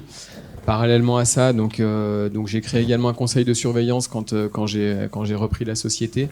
J'ai eu la chance aussi, dans mes expériences précédentes en tant que salarié, de croiser des gens qui étaient brillants, qui m'ont eux aussi d'ailleurs donné l'envie finalement de me lancer, qui ont eu confiance en moi et en qui j'ai eu confiance. Et aujourd'hui, j'ai notamment deux gros décolteurs de la vallée de l'Arve qui sont membres du conseil de surveillance de l'entreprise. On se rencontre à un rythme, on va dire un peu informel, de 2 à 3 fois par an, pour partager les problèmes de fond, pour partager la vision à long terme, pour partager les projets, pour prendre un peu de recul et pour des fois se faire un peu du bien, des fois se faire un peu du mal aussi. Mais en tous les cas, c'est quand même plutôt toujours positif. Je pense également être plutôt bien accompagné par un très bon expert comptable et également par un excellent conseil également. Et puis également il y a le réseau qui va autour. Il y a 2 organismes importants qui sont là tous les 2 aujourd'hui d'ailleurs. On a le réseau Entreprendre et puis on a l'agence Auvergne-Rhône-Alpes Entreprise, qui sont très impliqués dans tout ce qu'on fait dans le quotidien. Dans les phases de croissance, dans les investissements, dans les décisions qu'on prend. Et ça aussi, c'est important, c'est des bouffées d'oxygène, c'est une manière de prendre du recul sur les choses, de conforter nos décisions, et puis d'essayer d'avancer le plus efficacement possible. Merci à tous pour vos partages d'expérience. Quels sont vos souhaits, vos ambitions pour l'avenir? Est-ce qu'il y a quelque chose que vous voudriez dire? C'est quoi la suite de vos boîtes? Moi, je les ai, vous me les avez dites. Ouais. Moi, je peux en parler un petit peu. Effectivement, la croissance externe, c'est un sujet qui est mis sur la table, puisqu'on veut aussi grandir davantage. Et on a besoin de place. La Savoie commence à être petite. Donc, on veut conserver notre ADN, d'être proche de nos clients. Donc, on veut essayer de passer de l'Est à l'Ouest. Donc, c'est un projet, effectivement, croissance externe, toujours au niveau de la France. Mais c'est une ambition à 5 ans. Voilà. Très bien.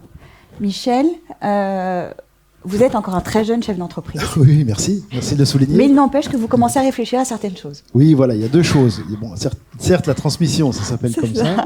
On y viendra un jour, mais très prochainement. Mais juste avant, l'idée, c'est effectivement de s'implanter donc une 2e usine centrale sur la Savoie, histoire d'avoir une vraie position sur les pays de Savoie, avec notre pôle alimentaire à Saint-Pierre-en-Faucigny.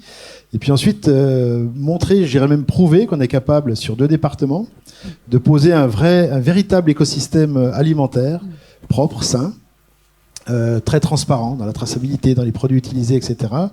Que les gens locaux mangent des produits locaux. Enfin voilà, ça paraît tellement basique mais évident. Et en fait, ficeler tout ça et être capable de pouvoir le dupliquer sur d'autres régions ou d'autres départements. Voilà, très simplement, je pense que cette position, elle va éclater au grand jour d'ici 1 an. Et on sera très fiers et très heureux de pouvoir déjà de montrer que ça fonctionne. Voilà. Et ensuite, de pouvoir l'expliquer, elles le transmettent sur d'autres générations, mais sur d'autres territoires. Voilà. Donc la transmission, c'est ça aussi, pour nous, pour les gens qui sont dans l'entreprise, ne pas laisser partir des idées, des bonnes choses. Faut le garder dans l'entreprise, faut le développer. Et puis aussi, cette transmission, on se considère pas comme des exemples, mais on considère que ce que l'on fait, c'est bien, c'est beau, c'est propre. Voilà. Et demain, on sera très heureux et très fiers de pouvoir le dupliquer sur d'autres régions. Merci. Fanny, donc toute la conférence, en fait, on l'a tournée autour de ce livre « Carnet de croissance pour PME et ETI ». Encore une fois, vous aurez l'occasion de le découvrir si vous le souhaitez tout à l'heure grâce au partenaire la librairie Garin. Fanny, est-ce que vous avez un dernier mot qui donnerait envie aux dirigeants et dirigeantes présents aujourd'hui d'engager leur entreprise dans une démarche de croissance? Bah oui, moi, ce que je voudrais dire, c'est qu'il y a un cercle vertueux de la croissance. Quand on a une démarche de croissance, quand on a une histoire à raconter, on le disait, on séduit des clients, on séduit des talents et en fait, on se donne le carburant pour aller plus loin. Et puis la croissance, c'est aussi des paliers. Et effectivement, à chaque palier, en fait, on consolide pour se projeter encore plus haut. Et c'est vrai qu'il faut une taille critique pour faire de la croissance externe, mais on l'a vu, une fois qu'on en a fait, on va en faire plusieurs. C'est pareil sur d'autres leviers de croissance, par exemple l'international. Le plus difficile, c'est d'en faire une fois. Mais quand on est à l'international, on voit des choses fonctionner différemment, ces sources d'idées, ces sources d'inspiration qu'on va pouvoir ramener en France.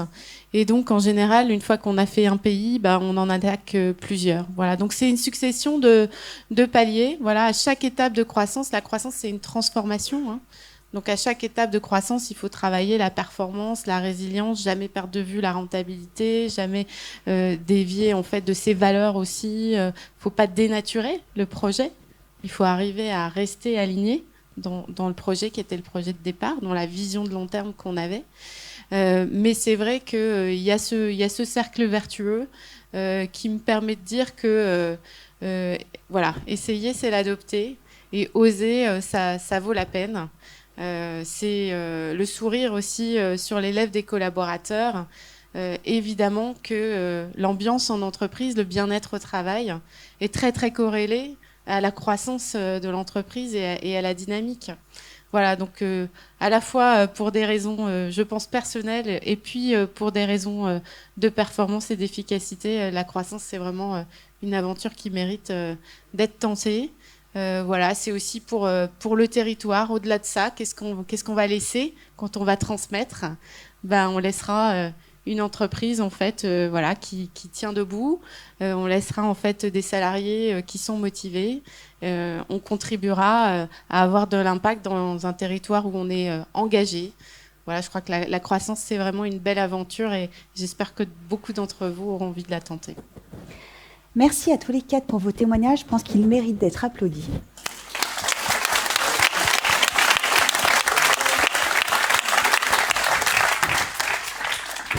Nous avons quelques minutes pour prendre quelques questions si vous le souhaitez. N'hésitez pas. On va faire passer le micro. Est-ce que quelqu'un a une question ?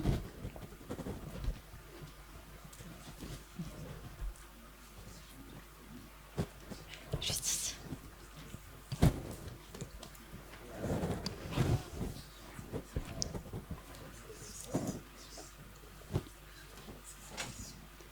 Merci beaucoup déjà. Merci parce que c'était très très riche. J'ai beaucoup apprécié, beaucoup d'échanges. J'apprécie beaucoup aussi qu'il y ait une seule femme et qu'elle prenne autant de place. Bravo. Je voulais juste poser une question par rapport au sens. Oui, alors excusez-moi, deux femmes. Excusez-moi. Non, il y en avait encore bien plus dans la salle, c'est pas la question. Ce que je voulais juste dire, c'est peut-être au niveau du sens. Ce qui m'a manqué, peut-être, ma dimension à moi, c'est le sens par rapport à la planète. Et le fait aussi que les jeunes d'aujourd'hui recherchent peut-être aussi des entreprises à une taille plus humaine, pas uniquement pour leur confort personnel, mais aussi parce que ça a une dimension de sens par rapport à la question de déchets, de recyclage, d'économie circulaire, etc. Et je voulais poser la question, donc, parce que ça a été peu abordé pour moi. J'apprécie beaucoup l'histoire des trois. Les trois. parce que ça correspond exactement à mes valeurs de recherche de producteurs locaux, de circuits courts, etc. Et est-ce que donc dans les autres entreprises, il y a cette démarche également? Voilà, c'est une question. Qui veut répondre? Comme vous voulez. Je suis pas certain. Je suis désolé, je suis pas certain d'avoir tout à fait bien compris la question. On est un peu sur la planète et presque un peu l'environnement aussi, c'est ça, non? Ouais. C'est ça. Ouais, je me trompe pas. Hein. C'est ça. Alors, ouais, je réponds. Donc nous concernant, effectivement, c'est aussi quelque chose d'important. Donc bon, nous on est certifié ISO 14001, donc c'est la norme environnementale qui concerne notre métier.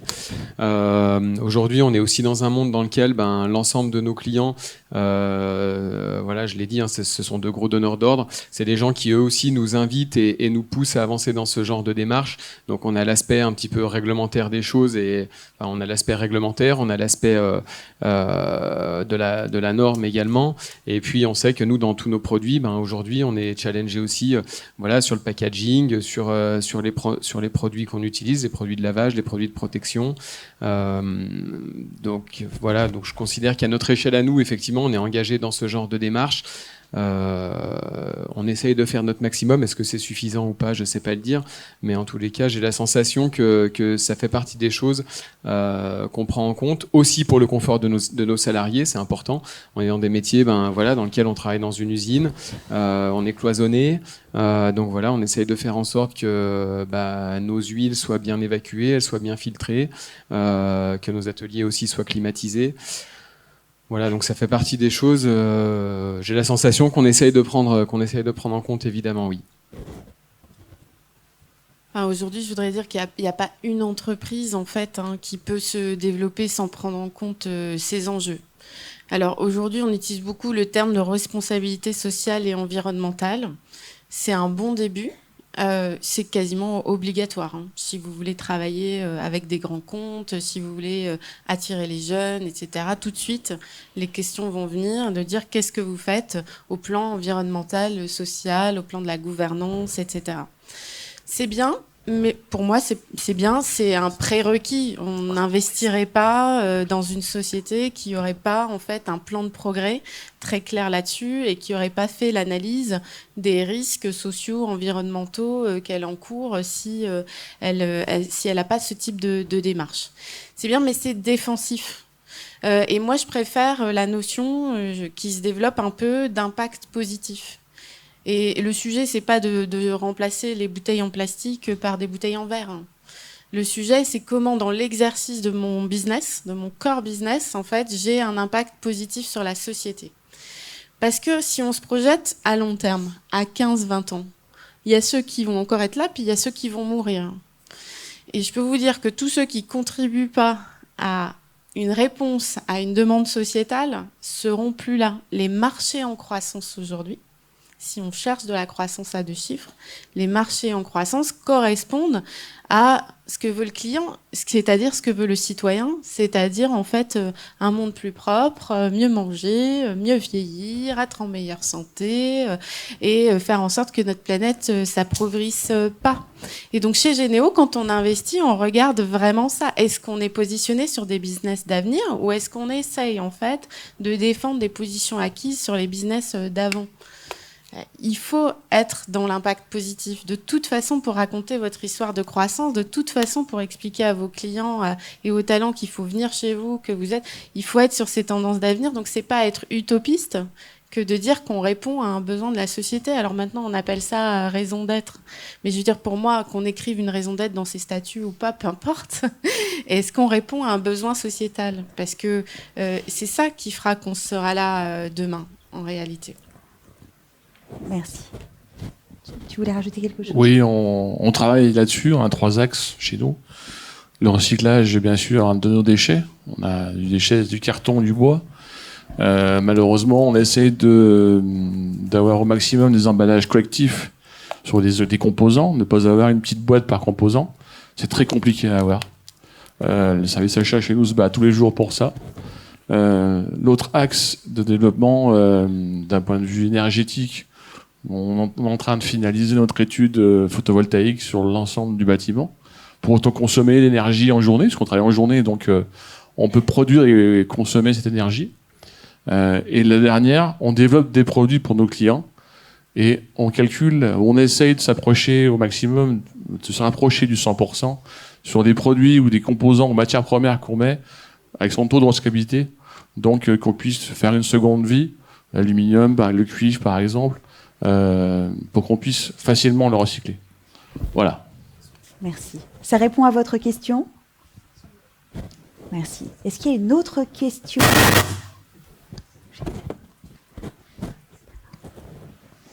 Bonjour et merci. Vous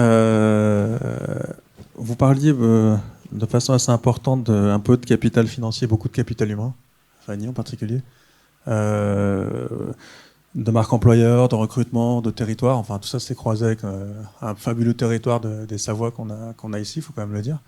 Et pour autant, il y a beaucoup d'entreprises qui ont du mal à attirer, engager, recruter, fidéliser. Finalement, ma question elle est simple, c'est qu'il y a plein de prestataires, que ce soit des job boards, des cabinets, toutes sortes de choses, voire même pas de prestataires du tout, du réseau, de la cooptation, etc. Et est-ce que vous avez vraiment senti une tension de plus en plus forte sur la garde des talents, la recherche de talents ou de compétences sur le territoire dans vos entreprises? Et deux, quelles solutions on va dire, inédite ou innovante ou surprenante, vous pourriez nous livrer pour que ça aide tous les patrons de la salle à mieux s'en sortir? Merci. C'est ça. Voilà. Donc, non, je n'ai pas la réponse miracle. Et oui, en fait, c'est le sujet numéro 1 pour toute entreprise dynamique. Il y a une série de choses qu'on peut essayer. Il y a effectivement... moi, je dis d'abord faire bien le recensement de qui on a dans la boîte. Essayer de les comprendre, essayer de savoir ce qu'ils ont envie de faire. Je vous donne un exemple. Mon deuxième investissement à Chalon-sur-Saône, il a failli perdre, pendant qu'on était en négociation, il a failli perdre un cadre clé. Et il lui a dit, mais pourquoi tu pars? Et le gars lui a dit, mais moi, en fait, je rêve de créer ma boîte dans la réalité augmentée.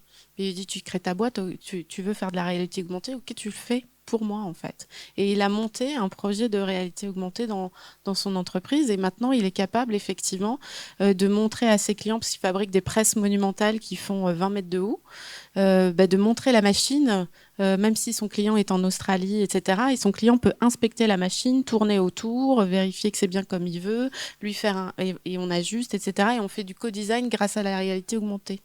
Ça, c'est top. Donc, bien comprendre, en fait, comment déjà bien utiliser les collaborateurs qui sont dans l'entreprise. Et franchement, parfois, on est surpris. Il y a des gens qui ont une passion. L'autre jour, j'étais à Orgelais, dans le Jura. Et puis, le gars qui me ramène à la gare de Dole, je lui dis, et vous faites quoi dans la boîte? Il me dit, moi, en fait, je suis en train d'automatiser toute la production. Je lui dis, mais vous êtes informaticien? Vous êtes... Oui, non, mais je suis passionné par ça depuis que je suis tout petit. Je bricole et tout. Et il est en train de le faire, en fait. Donc, des fois, on est étonné quand même, quand on recense bien les talents qu'on a dans l'entreprise, de trouver des choses dont on ne se serait pas douté. Alors, c'est vrai que du coup, c'est ce que vous expliquez, quoi. C'est de les voir, d'aller les voir, de discuter à la machine à café. Puis, à un moment donné, il y a un truc qui sort. Le deuxième truc, c'est effectivement, on en a parlé, comment attirer effectivement dans la compétition, être plus attractif que les autres. Donc moi, je pense que le récit, le storytelling, c'est hyper important. D'arriver effectivement à faire parler les gens dans l'entreprise, pas que le dirigeant. Il vaut mieux pour recruter des jeunes que ce soit vos jeunes qui parlent. Donc vous faites des vidéos YouTube, vous les mettez sur les réseaux sociaux et puis ça marche mieux. Que si c'est nous, parce qu'on ne parle pas le même langage, en fait, qu'eux. Donc, voilà. Et puis après, il y a de se dire, on va arrêter de subir les évolutions du monde du travail, on va essayer de jouer avec. Il y a beaucoup de gens aujourd'hui qui veulent plus travailler dans une entreprise avec une hiérarchie, qui veulent plus faire la même chose tous les jours. Voilà. Il faut faire avec. Moi, j'autorise le télétravail dans mes équipes. J'ai pas de problème. Ils passent pas tous les jours au bureau. Et s'ils ont envie d'exercer à partir d'une autre ville, ça dépend des postes, évidemment. On peut pas faire ça pour tous les postes. Mais il y a des postes où c'est pas gênant que la personne soit un jour ou deux en télétravail si c'est plus compatible avec sa vie personnelle. J'ai pas de problème non plus. Il y a une personne chez Généo qui sera pas en CDI, elle sera en Presta. Elle veut bosser 4 jours par semaine parce qu'en fait, elle veut créer sa boîte avec sa sœur à horizon 5 ans. Bon, ben, moi, je suis super d'avoir des entrepreneurs dans l'équipe Généo Capital Entrepreneur. C'est top. Et donc, en fait, je lui ai fait un contrat de prestation de service parce qu'elle préfère, en fait. Voilà, je pense qu'il faut essayer d'être imaginatif, de se dire que la réponse, n'est pas forcément une personne en CDI. Je reviens sur le temps partagé parce que je pense qu'il est sous-développé pour les PME. Voilà, on n'aura jamais... alors les gens disent il faut avoir des Chief Digital Officer maintenant. Bon, bah ok. Bon, enfin, pourquoi faire ? Pour développer les ventes par le digital, faire en sorte que vous vendiez sur le site internet, pour digitaliser la production, pour générer du service par la data autour du câble que vous posez. Ça dépend. Et donc, il vaut mieux avoir quelqu'un qui est très pointu sur votre sujet, qui vient en prestataire ou qui vient un jour par semaine dans la boîte. Et puis voilà, vous n'aurez pas un Chief Digital Officer en CDI. En fait, tout le monde s'en fiche parce que vous avez ce dont vous avez besoin. Donc voilà, le recrutement pur et dur, c'est vraiment super difficile. J'ai pas d'avis là-dessus. Je pense qu'une DRH à temps partagé, c'est pas mal aussi. C'est un vrai métier là, le recrutement. Et donc voilà.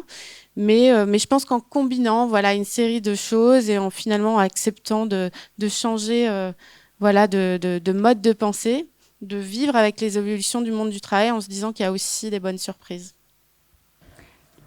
Michel ou Romain, tu veux dire c'est bon ? Oui, juste, je voulais donner un exemple que l'on a mis en place chez nous. Je ne sais pas si c'est un exemple, mais en tout cas, ça nous paraît être une excellente idée. En fait, on travaille avec des structures spécialisées, ça s'appelle des ESAT, anciennement des CAT. Et dans nos équipes, en fait, on fait travailler des travailleurs handicapés qui sont encadrés sur des postes, on va dire, qu'on va appeler petites mains. Mais en fait, ces gens-là s'aperçoivent qu'ils travaillent essentiellement avec le cœur. Quand ils sont au cœur de nos équipes, je pense qu'ils tirent les gens vers le haut, et non pas l'inverse. C'est assez sensationnel, et c'est quelque chose qui nous tient à cœur. Voilà, je ne sais pas si c'est un exemple, mais en tout cas, ça marche et ça nous fait beaucoup plaisir.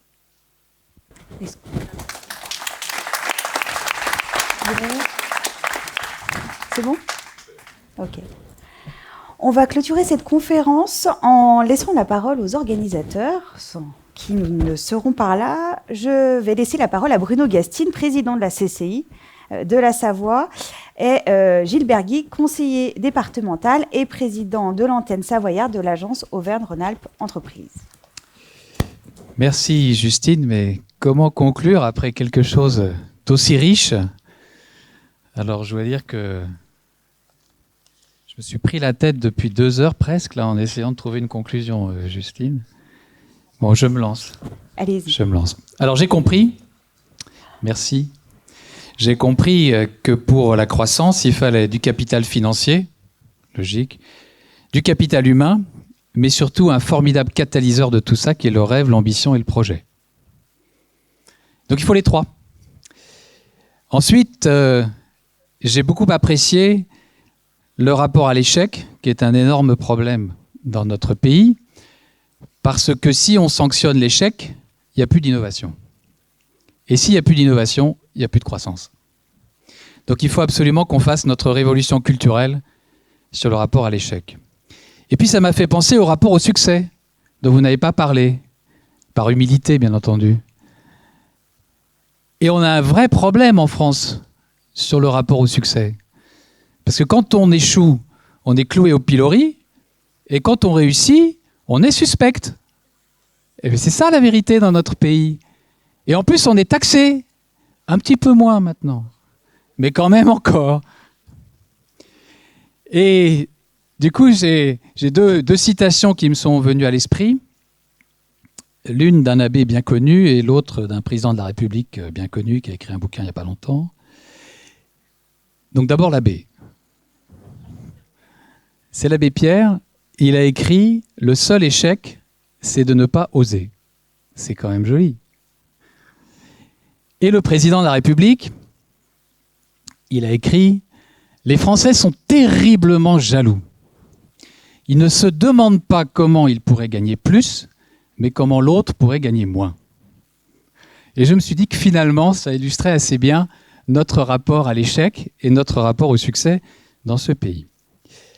Ensuite, Fanny, vous avez parlé de l'effort commercial et des vocations commerciales.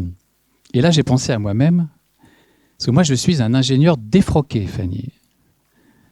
Depuis longtemps, j'ai finalement très peu pratiqué la profession d'ingénieur. J'ai ensuite été commercial pendant très longtemps et après j'ai fait un peu de finance. Bon, ça c'est un peu moins agréable, mais j'en ai fait quand même. Alors, bon, j'en ai retenu quelque chose, c'est que le commerce n'est pas une perversion, mesdames, messieurs, et que le commerce est au cœur, bien sûr, de la création de valeur. Donc je ne vais pas vous inciter à tous défroquer dès demain, mais en tout cas, mesdames, messieurs, les techniciens, les ingénieurs, n'hésitez pas à défroquer. Effectivement, c'est au cœur de la création de valeur. Pourquoi ? Parce qu'effectivement, il faut écouter nos clients, rester vigilant sur les grandes tendances sociétales, sur les disruptions technologiques, numériques, et tout ça ne peut se faire qu'en défroquant et en allant au contact des clients et des prospects. D'ailleurs, mon cher Pascal, à la foire de Savoie, c'est l'occasion rêvée d'aller au contact de vos clients en étant exposant. En tout cas, si vous êtes dans le B2C, comme on dit, surtout, n'hésitez pas. Ensuite, vous avez dit, pas de croissance sans transparence financière. Et là, effectivement, mon expérience personnelle ne peut que conforter cela. Malheureusement, dans ma déjà longue carrière, j'ai eu des hauts et des bas, et plutôt des bas que des hauts. Et l'expérience m'a montré qu'il faut donner les bonnes comme les mauvaises nouvelles. Et j'irais même jusqu'à dire, messieurs les banquiers, qu'il faut vous donner les mauvaises nouvelles dès qu'elles tombent, et les bonnes nouvelles, finalement, c'est moins urgent, parce que vous les prenez toujours. Voilà, mais les mauvaises, il faut vous les donner dès qu'elles tombent. Et effectivement, je vous encourage à suivre cette maxime si vous voulez garder la confiance de vos banquiers, y compris dans les mauvais moments, et ça vous sera bien utile après dans les bons moments. Vous avez parlé aussi de partage de la valeur. Je tiens à dire, puisque c'est aussi la mission des CCI de transmettre les politiques publiques, donc je prends ma casquette CCI pour vous dire que la loi Pacte facilite le partage de la valeur, puisqu'effectivement, si vous êtes une PME, vous allez pouvoir faire de l'intéressement, de la participation, en étant beaucoup moins taxé qu'avant. Donc saisissez-vous de cette opportunité. Et puis, je voudrais glisser du partage de la valeur au partage des valeurs. Parce que c'est ce que vous avez dit beaucoup plus longuement. Et effectivement, c'est en partageant ces valeurs avec toute l'entreprise et encore plus avec les candidats que vous recherchez si ardemment, que vous réussirez vos recrutements et que vous accélérez la croissance de votre entreprise. Vous avez parlé ensuite de la mesure de la satisfaction des salariés. Et là, ça m'a rappelé une conférence de je ne sais quel gourou américain. On lui demandait, mais c'est quoi le plus important ? Est-ce que c'est de mesurer la satisfaction des clients ou est-ce que c'est de mesurer la satisfaction des salariés ? Et lui, il a répondu, ne cherchez pas, c'est de mesurer la satisfaction des salariés. Parce que sans satisfaction des salariés, il n'y a pas de satisfaction des clients possible, puisque c'est eux qui sont au contact des clients. Finalement, c'est tellement évident. Et pourtant, dans une des entreprises que j'ai eu le plaisir de diriger et de présider, je me souviens d'une DRH qui m'a dit « Mais monsieur Gastine, vous n'y pensez pas. Si on mesure la satisfaction de nos salariés, mais ça va être une catastrophe. Ils vont se lâcher complet. On va en prendre plein la gueule. » Et en fait, on l'a mesuré, on en a pris plein la gueule, on s'est amélioré progressivement, et finalement, le jour où je suis parti, c'était pas trop mal. Peut-être parce que je suis parti, je ne sais pas, mais c'était bien meilleur. Donc faites-le, n'ayez pas peur, mesurez la satisfaction de vos salariés, même s'ils ne sont pas très nombreux, encore plus d'ailleurs, s'ils ne sont pas très nombreux, mais ça vaut le coup de le faire avec un minimum de formalisme. Et surtout, suivez vos progrès. Ensuite, effectivement, il faut soigner sa gouvernance. C'est extrêmement important de ne pas rester seul face aux grands enjeux stratégiques. Là aussi, ça m'a rappelé une petite anecdote. À l'époque où, avec les cadres dirigeants de l'entreprise, nous avons racheté Métaux Spéciaux, MSSA, en Tarentaise, on aurait pu racheter seul. Et puis, j'ai proposé à mes collègues d'associer 3 business angels à ce rachat.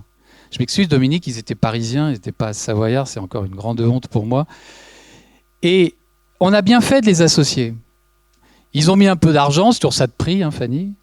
On leur a rendu à la fin. Mais surtout, quand il a fallu s'adosser à un groupe industriel plus important, trouver un adossement capitalistique pour MSSA, ils nous ont énormément aidés.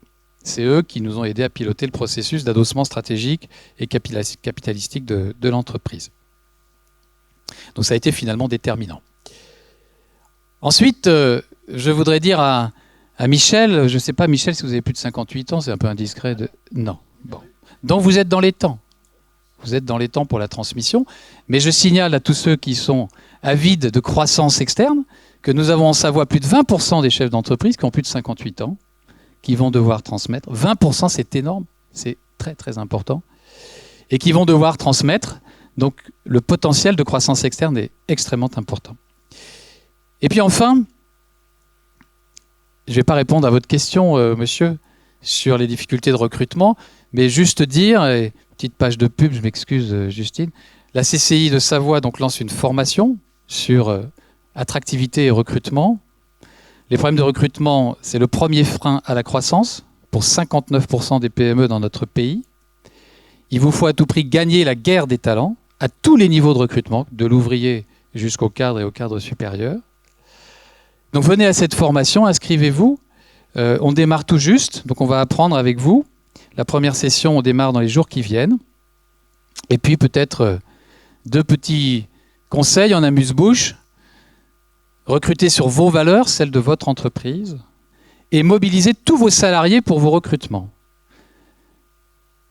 Traditionnellement, on fait des entretiens d'embauche avec le chef, avec le DRH partagé, bien entendu, Fanny, avec le chef d'entreprise. Eh bien, essayez de faire les entretiens aussi avec les futurs collaborateurs de la personne que vous recrutez. Ça, c'est une petite astuce. Vous allez voir, en général, ça marche pas mal ou ça marche très très mal. Mais si votre entreprise fonctionne bien, ça doit bien marcher. Voilà, merci à nos intervenants. Je vais passer bien sûr la parole à Gilbert après, mais je tiens à remercier avant nos intervenants, aux 4 intervenants, Fanny, Anthony, Michel, Romain. Merci à Justine qui a animé à nouveau ces rencontres de l'économie, cet invité économique de la foire cette année. Et puis merci à tous les partenaires de cet événement. Notre capacité à travailler ensemble fait partie du capital immatériel de la Savoie. Merci à tous.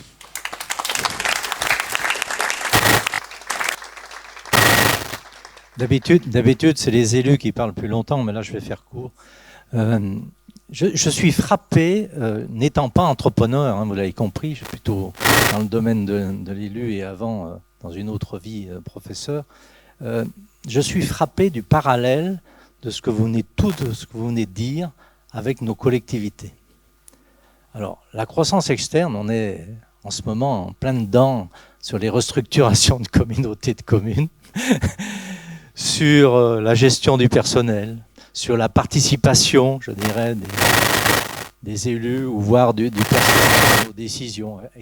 Et finalement, ça serait bien d'inviter plus largement, je dirais, tous les élus à ce genre de rencontres. Alors peut-être qu'on fait venir les chefs d'entreprise, mais je pense que ça leur ferait du bien d'entendre ce souffle nouveau, là, parce que beaucoup de réponses ont été apportées, ou du moins des directions de réponses ont été apportées. Je pense que c'est une bonne chose que les élus vous écoutent. Et puis une deuxième petite chose, vous avez dit tout à l'heure quelque chose qui m'a frappé, c'est que régulièrement, il faut s'arrêter, se mettre autour d'une table de manière informelle et regarder l'avenir.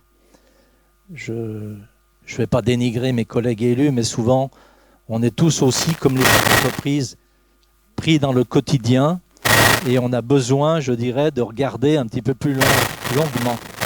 Alors, je ne sais pas dans quel sens on va mettre. Hein, ouais. Il y a moins de soucis après de toi. Bon, ça va. J'avais bien compris. Voilà, donc chaque année, au moment de la foire, il y a ces rencontres économiques. Ça nous permet justement d'avoir à nous reposer un certain nombre de questions. Ça nous fait du bien. Ça nous fait de regarder, de lever un petit peu le regard sur l'horizon. Et puis enfin, je voudrais vous dire, bien entendu, que le département, la région, et en particulier l'antenne Aura Entreprise, bien entendu, est aux côtés des chefs d'entreprise, mais est-il besoin, à côté d'autres partenaires que sont bien entendu les chambres consulaires, le réseau Entreprendre, Savoie Angel, etc., qui sont nos partenaires, je dirais, lorsque on fait ces rencontres économiques. Et puis je voudrais bien entendu faire comme Bruno, remercier bien entendu Fanny. Ça m'a fait du bien aussi de vous écouter. Et puis tous nos chefs d'entreprise qu'on rencontre de temps en temps. Et je n'ose pas dire que la Chautagne est presque dans le pays savoyard, mais on a beaucoup travaillé ensemble dans le passé. Et ça sera encore l'occasion, parce que c'est les circuits courts, ces choses-là sont au cœur des préoccupations du département. Donc merci encore, et je vous souhaite aussi nombreux l'année prochaine. Et pensez à inviter des élus, ça leur ferait du bien.